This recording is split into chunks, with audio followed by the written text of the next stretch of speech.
मेरे प्रिय देशवासियों, नमस्कार। कल से शक्ति की उपासना का पर्व नवरात्रि का आरंभ हो रहा है। आप सभी को बहुत बहुत शुभकामनाएं। नवरात्रि के पहले दिन से देश आत्मनिर्भर भारत अभियान के लिए एक और महत्वपूर्ण और बड़ा कदम उठा रहा है। कल यानी नवरात्रि के प्रथम दिवस 22 सितंबर को सूर्योदय के साथ ही नेक्स्ट जनरेशन जीएसटी रिफॉर्म्स लागू हो जाएंगे। एक तरह से कल से देश में जीएसटी बचत उत्सव शुरू होने जा रहा है। इस जीएसटी बचत उत्सव में आपकी बचत बढ़ेगी और आप अपनी पसंद की चीजों को और ज्यादा आसानी से खरीद पाएंगे। हमारे देश के गरीब, मध्यम वर्गीय लोग, न्यू मिडिल क्लास, युवा, किसान, महिलाएं, दुकानदार, व्यापारी, उद्यमी सभी को ये बचत उत्सव का बहुत फायदा होगा। यानी त्योहारों के इस मौसम में सबका मुंह मीठा होगा। देश के हर परिवार की खुशियां बढ़ेगी। मैं देश के कोटि कोटि परिवारजनों को नेक्स्ट जनरेशन जीएसटी रिफॉर्म्स की और इस बचत उत्सव की बहुत बहुत बधाई देता हूं, शुभकामनाएं देता हूं। ये रिफॉर्म भारत की ग्रोथ स्टोरी को एक्सेलरेट करेंगे, कारोबार को और आसान बनाएंगे, निवेश को और आकर्षक बनाएंगे और हर राज्य को विकास की दौड़ में बराबरी का साथी बनाएंगे।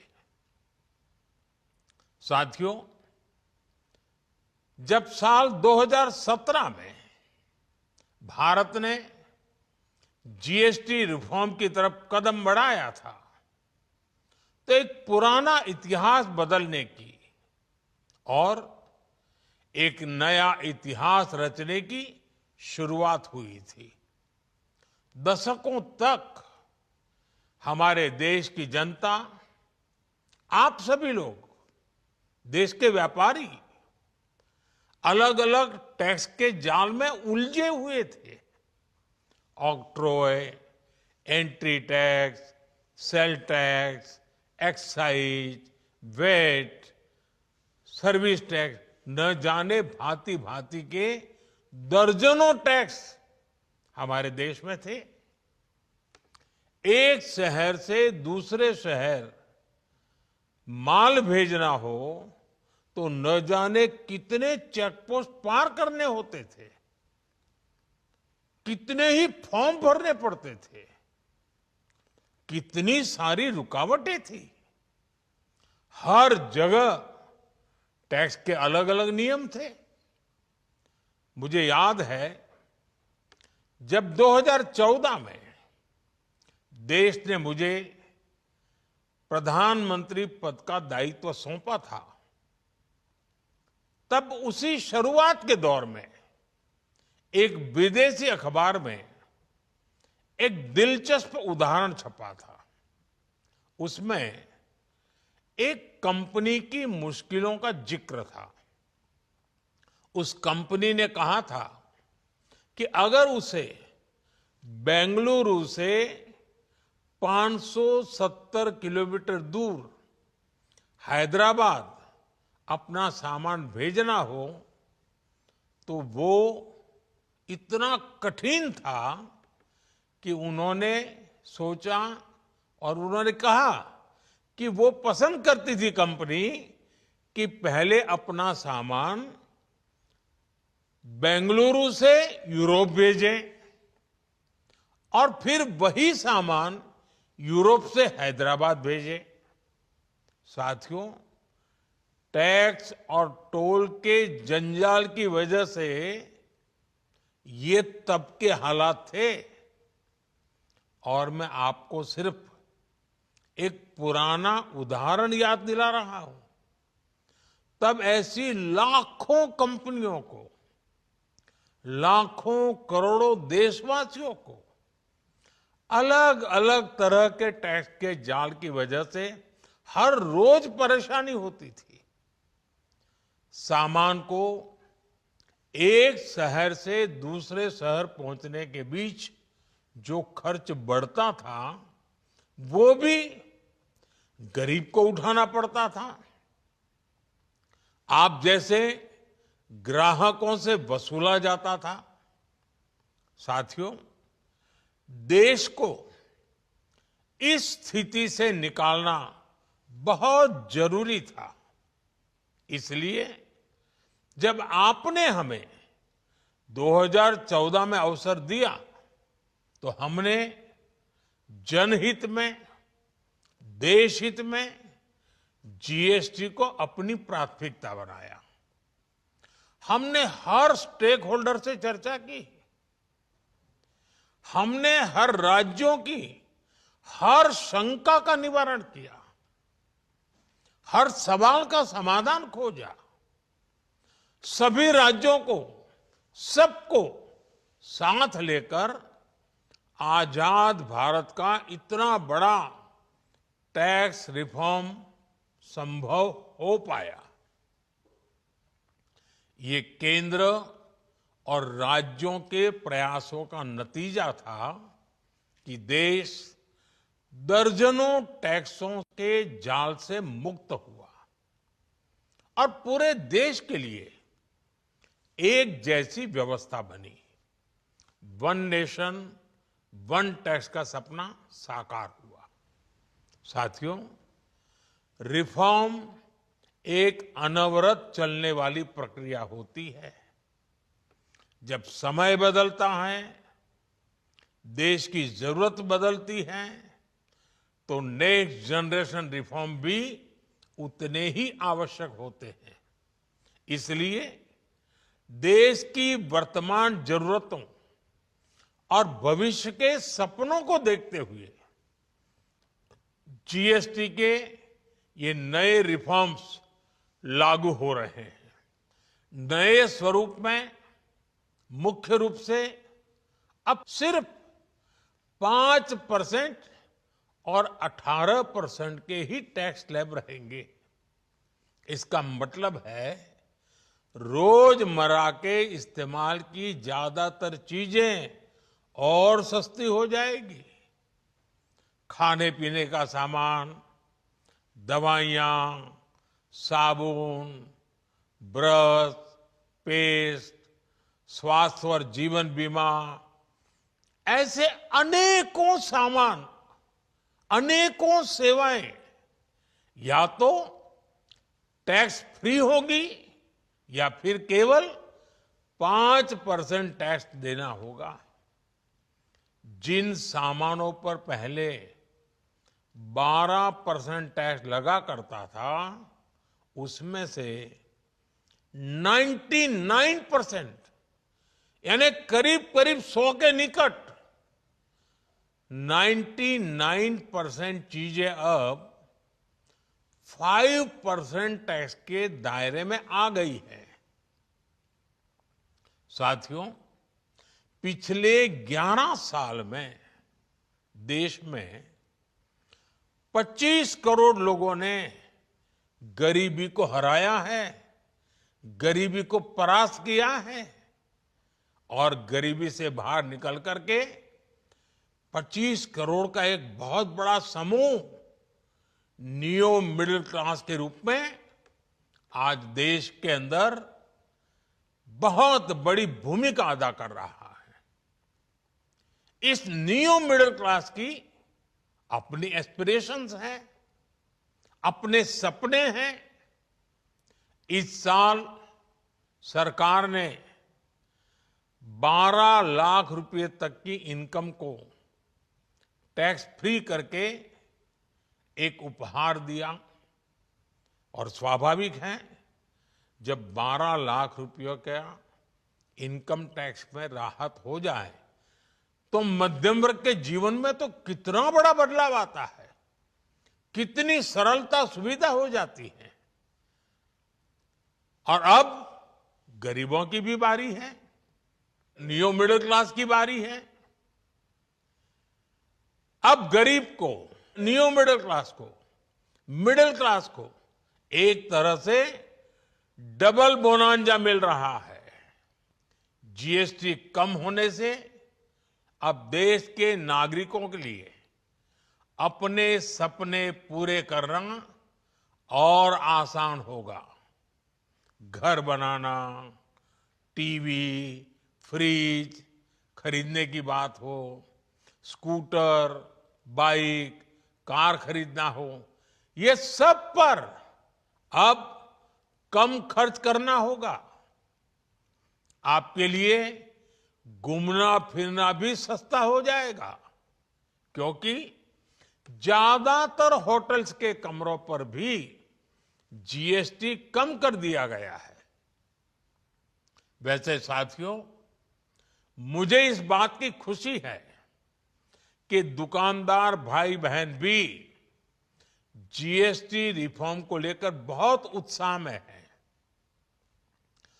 वो बहुत जीएसटी में हुई कटौती को ग्राहकों तक पहुंचाने में जुटे हुए हैं। बहुत सारी जगहों पर पहले और अब के बोर्ड लगाए जा रहे हैं। साथियों, हम नागरिक देवो भवः के जिस मंत्र के साथ आगे बढ़ रहे हैं, नेक्स्ट जनरेशन जीएसटी रिफॉर्म में इसकी साफ झलक दिखाई देती है। अगर हम इनकम टैक्स में छूट और जीएसटी में छूट को जोड़ दें तो एक साल में जो निर्णय हुए हैं उससे देश के लोगों को 2.5 लाख करोड़ रुपए से ज्यादा की बचत होगी। और तभी तो मैं कह रहा हूं, ये बचत उत्सव है। साथियों, विकसित भारत के लक्ष्य तक पहुंचने के लिए हमें आत्मनिर्भरता के रास्ते पर चलना ही होगा। और भारत को आत्मनिर्भर बनाने का बहुत बड़ा दायित्व हमारे एमएसएमईज यानी हमारे लघु, मध्यम और कुटीर उद्योगों पर भी है, जो देश के लोगों की जरूरत का है, जो हम देश में ही बना सकते हैं, वो हमें देश में ही बनाना चाहिए। साथियों, जीएसटी की दरें कम होने से नियम और प्रक्रियाएं और आसान बनने से हमारे एमएसएमईज, हमारे लघु उद्योगों को, कुटीर उद्योगों को बहुत फायदा होगा। उनकी बिक्री बढ़ेगी और टैक्स भी कम देना पड़ेगा, यानी उनको भी डबल फायदा होगा। इसलिए आज मेरी एमएसएमई से लघु उद्योग हो, सूक्ष्म उद्योग हो, कुटीर उद्योग हो, आप सबसे बहुत अपेक्षाएं हैं। आपको भी पता है, जब भारत समृद्धि के शिखर पर था, तब भारत की अर्थव्यवस्था का मुख्य आधार हमारे एमएसएमईज थे, हमारे लघु और कुटीर उद्योग थे। भारत की मैन्युफैक्चरिंग, भारत में बने सामानों की क्वालिटी बेहतर होती थी। हमें उस गौरव को वापस पाना है। हमारे लघु उद्योग जो बनाए वो दुनिया में हर कसौटी पर बेस्ट हो, उत्तम से उत्तम हो। हम जो मैन्युफैक्चर करें वो दुनिया में आन बान शान के साथ बेस्ट के सारे पैरामीटर को पार करने वाला हो। हमारे प्रोडक्ट्स की क्वालिटी दुनिया में भारत की पहचान बढ़ाए, भारत का गौरव बढ़ाए। हमें इस लक्ष्य को लेकर काम करना है। साथियों, देश की स्वतंत्रता को जैसे स्वदेशी के मंत्र से ताकत मिली, वैसे ही देश की समृद्धि को भी स्वदेशी के मंत्र से ही शक्ति मिलेगी। आज जाने अनजाने हमारी रोजमर्रा की जिंदगी में बहुत सी विदेशी चीजें जुड़ गई है, हमें पता तक नहीं है। हमारे जेब में कंघी विदेशी है कि देसी, हमें पता ही नहीं है। हमें इनसे भी मुक्ति पानी होगी। हम वो सामान खरीदें जो मेड इन इंडिया हो, जिसमें हमारे देश के नौजवानों की मेहनत लगी हो, हमारे देश के बेटे बेटियों का पसीना हो। हमें हर घर को स्वदेशी का प्रतीक बनाना है, हर दुकान को स्वदेशी से सजाना है। गर्व से कहो ये स्वदेशी है, गर्व से कहो मैं स्वदेशी खरीदता हूं, मैं स्वदेशी सामान की बिक्री भी करता हूं। ये हर भारतीय का मिजाज बनना चाहिए। जब ये होगा तो भारत तेजी से विकसित होगा। मेरा आज सभी राज्य सरकारों से भी आग्रह है, आत्मनिर्भर भारत के इस अभियान के साथ, स्वदेशी के इस अभियान के साथ अपने राज्यों में मैन्युफैक्चरिंग को गति दे, पूरी ऊर्जा से, पूरे उत्साह से जुड़े, निवेश के लिए माहौल बढ़ाएं। जब केंद्र और राज्य मिलकर आगे बढ़ेंगे तो आत्मनिर्भर भारत का सपना पूरा होगा। भारत का हर राज्य विकसित होगा, भारत विकसित होगा। इसी भावना के साथ मैं फिर एक बार इस बचत उत्सव की अनेक अनेक शुभकामनाएं देते हुए अपनी बात समाप्त करता हूं। एक बार फिर आप सबको नवरात्रि की, जीएसटी बचत उत्सव की बहुत बहुत शुभकामनाएं। बहुत बहुत धन्यवाद।